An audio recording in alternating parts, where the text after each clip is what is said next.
क्या भगवान ने छोटे छोटे जीवों को मनुष्य का भोजन बनने के लिए बनाया है? दोस्तों, मांस खाना पुण्य है या पाप? आज हम आपको इसी विषय में समझाएंगे। क्या पशु पक्षी, भेड़ बकरी, मुर्गा मछली, इन समस्त प्राणियों का मांस खाने से मनुष्य को पाप नहीं लगता? तो आइए आज की इस वीडियो में समझते हैं कि छोटे छोटे जीवों को मारकर खाना कितना सही है और कितना गलत। आजकल ऐसे हजारों लाखों लोग मिल जाएंगे जो मांस खाने को सही मानते हैं। वो कहते हैं कि ईश्वर ने इन सब जीवों को हमारे खाने के लिए ही बनाया है। अगर हम खाएंगे नहीं तो इनका क्या होगा? इस दुनिया में कुछ लोग ऐसे भी हैं जो जीव हिंसा करना घोर अपराध समझते हैं। मांस खाना उनके लिए बहुत बड़े पाप की बात है।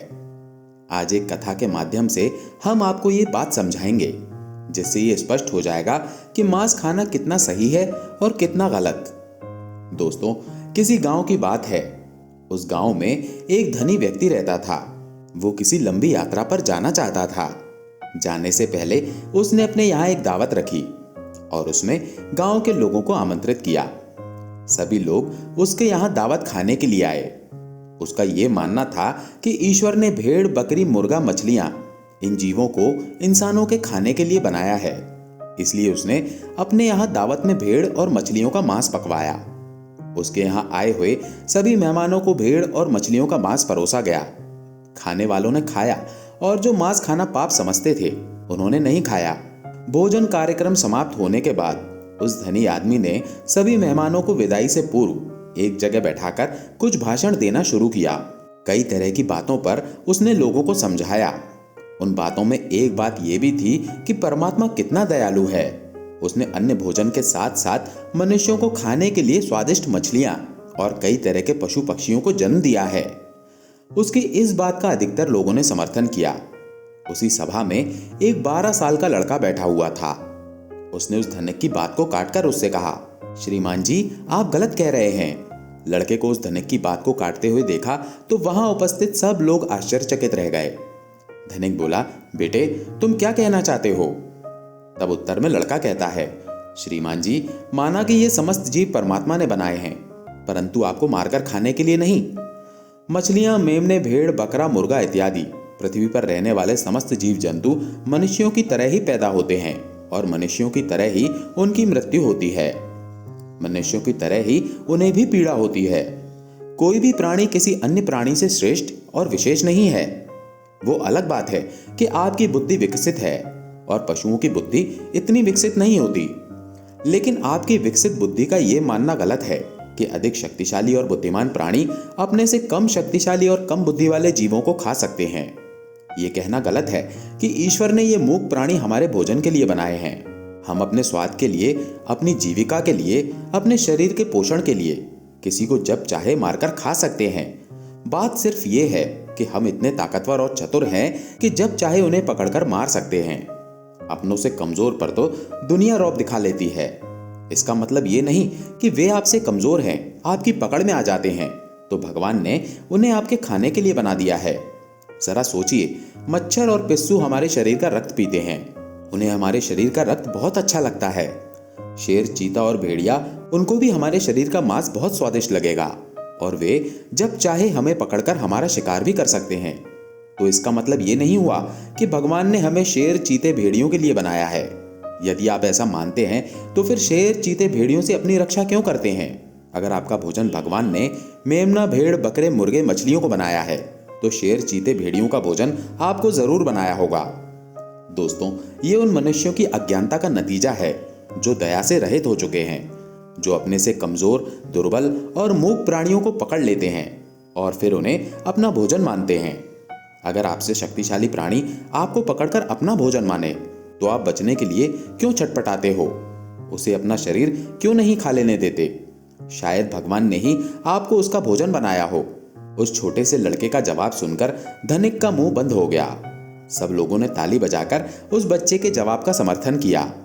लड़का बोला, सुनो, मैं तुम्हें भगवान श्री कृष्ण का एक और उपदेश सुनाता हूँ।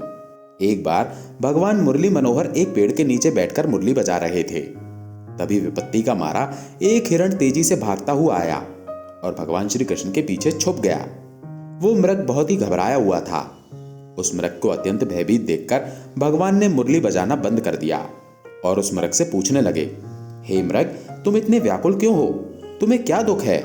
किसके डर से तुम छिपने का प्रयास कर रहे हो? श्री कृष्ण मृग से ये पूछ ही रहे थे, तभी हाथ में धनुष बाण लिए वहां एक शिकारी आ पहुंचा और बोला, ए बालक, इस मृग को मुझे दे दे। ये मेरा शिकार है। मैंने इसे आखेट बनाने के लिए काफी दूर से इसका पीछा किया है, इसलिए इस पर मेरा अधिकार है।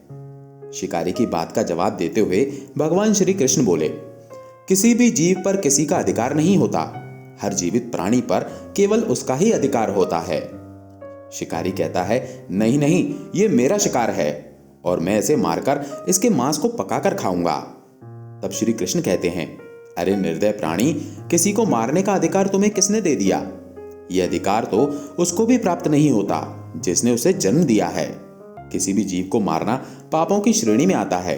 क्या तुम धर्म को नहीं मानते? तब शिकारी कहता है, हे मनमोहक बालक, मैं तेरे जितना ज्ञानी तो नहीं हूं, पर इतना जानता हूं कि मांस का भोजन करना पाप नहीं है। जीवों को मारकर मैं उन्हें पशु योनि से आजाद करता हूं। फिर आपको क्या आपत्ति है? वैसे भी कोई ना कोई इन्हें मारकर खा ही जाएगा। अगर जीव हत्या पाप है तो राजा लोग इन्हें मारने का शौक क्यों रखते हैं? इस बात को सुनकर श्री कृष्ण समझ गए कि इसकी बुद्धि हिंसा करते करते, मांस खाते खाते मंद पड़ गई है। इसका विवेक उचित अनुचित का निर्णय करने के काबिल नहीं है। तब भगवान श्री कृष्ण उसे एक कहानी सुनाते हैं। हे वत्स, इस विषय पर मैं तुम्हें एक कहानी सुनाता हूं। इस कहानी को ध्यान से सुनना कि लोग मांस क्यों खाते हैं और इसे खाना पाप है या पुण्य। मगध देश में एक बार भयंकर अकाल पड़ गया था। लोगों की फसलें नष्ट हो चुकी थी। चारों तरफ भुखमरी फैल गई थी। वहां के जो राजा थे, उन्हें इस बात की बहुत चिंता हुई कि लोगों की भूख की समस्या का समाधान कैसे निकाला जाए। उन्होंने एक सभा बुलाई और अपने सभासदों से पूछा कि लोगों को भोजन देने के लिए सबसे सस्ती वस्तु क्या रहेगी। राजा की बात सुनकर सभी सभासद सोच में पड़ गए कि इसका क्या उत्तर दिया जाए। गेहूं, चावल, आलू उगाने में बड़ी मेहनत लगती है। तब उस सभा में एक मांस खाने वाला व्यक्ति बैठा था। उसने सोचा कि मांस को भोजन में शामिल करने का यह अच्छा मौका है। यदि राजा की अनुमति मिल गई तो हम जीवों को मारकर अपना भोजन बना सकेंगे। मनमानी करेंगे, कोई रोक टोक भी नहीं होगी। उसने राजा को सुझाव दिया कि भुखमरी का संकट दूर करने के लिए मांस से सस्ता कोई विकल्प नहीं है। इसमें धन का भी खर्चा नहीं आएगा और श्रम भी अधिक नहीं करना पड़ेगा और हमारा भोजन भी बन जाएगा। सभा में बैठे अन्य लोगों ने इस बात में हाँ मिला दी, लेकिन वहां के जो प्रधानमंत्री थे, उन्हें यह प्रस्ताव पसंद नहीं आया। वे चुपचाप बैठे रहे। राजा ने पूछा, हे प्रधानमंत्री जी, आप चुप कैसे बैठे हैं? आपकी क्या राय है इस विषय में? तब मंत्री जी ने कहा, महाराज, मेरे हिसाब से मांस सस्ता विकल्प नहीं है।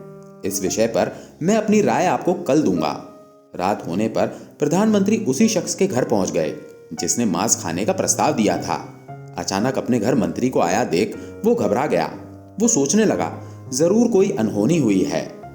मंत्री ने कहा, भाई, शाम को ही महाराज की तबीयत बहुत खराब हो गई है। उन्हें किसी गहरी बीमारी ने घेर लिया है।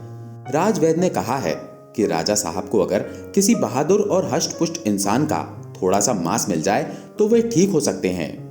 आप महाराज के बहुत विश्वास पात्र हैं, इसलिए मैं आपके पास आया हूं। आप राजा को बचाने के लिए जरूर अपने शरीर से थोड़ा मांस निकालकर दे सकते हैं। राजा साहब को भी यही उम्मीद है कि आप इस काम के लिए इनकार नहीं करेंगे। आप इसके बदले में जितना चाहे धन ले लें, पर थोड़ा सा मांस दे दें। लाओ, मैं तलवार से तुम्हारे शरीर से थोड़ा सा मांस निकाल लेता हूं। मंत्री की यह बात सुनकर वो आदमी सन्न रह गया। उसके चेहरे का रंग उड़ गया। वो भागता हुआ गया और अपने घर में से 1,00,000 स्वर्ण मुद्राएं लाकर मंत्री जी को दे दी और बोला, माफ करना, मैं अपने शरीर का मांस नहीं दे सकता।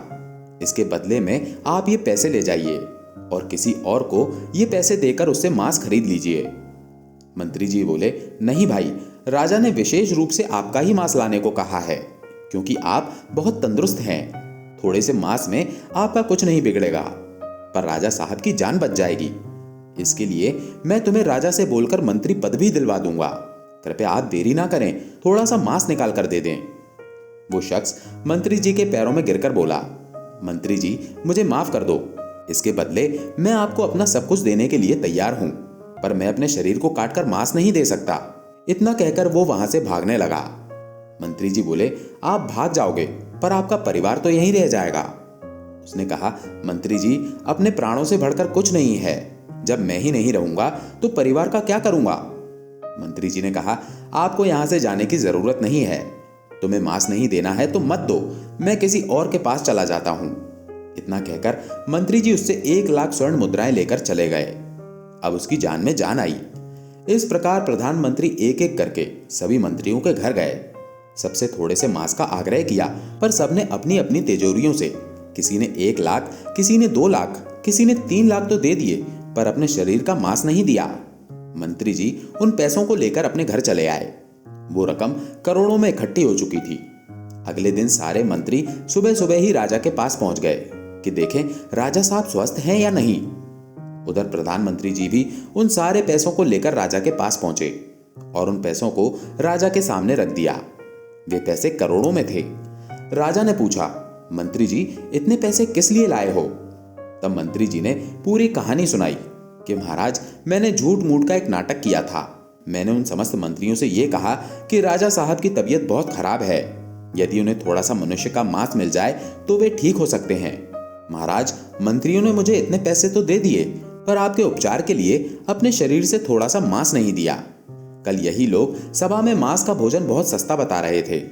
अब आप ही सोचिए कि जीवित प्राणी का मांस कितना सस्ता है और कितना महंगा। थोड़े से मांस के लिए करोड़ों रुपए देकर इन्होंने मांस देने से इनकार कर दिया। मंत्री जी की बात राजा को अच्छी तरह समझ में आ चुकी थी।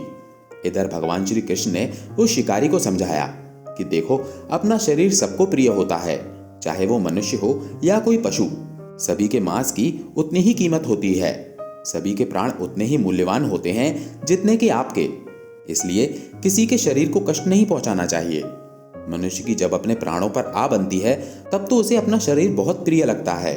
दूसरे जीवों को मारने में वो एक पल भी नहीं लगाता, क्योंकि वो दर्दनाक पीड़ा उसको होती है, आपको नहीं। जिस दिन वो पीड़ा आपको होगी, उस दिन मांस की कीमत आपको समझ आ जाएगी।